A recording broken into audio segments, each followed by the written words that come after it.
বেনু বুড়োর তাক আছে, আর একটু দেখে মারো। বাপি, প্রহ্লাদ আর শান্টু যেন চাঁতা কলে আটকে পড়া ইঁদুর। কি করবে বুঝেই উঠতে পারল না। সামনে মৃত্যুকে দেখেও কিছুই যেন করার নেই ওদের। আবার একটা মাথার খুলি এসে পড়ল দোকানের মধ্যে। ঝনঝন করে একটা কাচের বয়াম ভাঙল।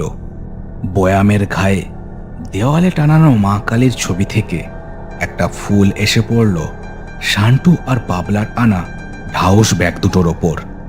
প্রেত মূর্তিগুলো এতক্ষণ ছবিটা দেখেনি। এই ছবিটাকে দেখেই ভয়ে তারা দুপা পিছিয়ে গেল।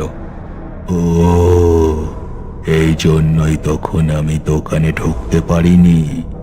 তাই তো ভাবি, ওই সামান্য জোনাকির মতো আলোয় যেতেও আমার গা কেন চলে যাচ্ছিল। এই, আবার ছোঁড়। আবার একটা ঢ্যাঙা ভূত একটা হাড় ছুঁড়ে মারল।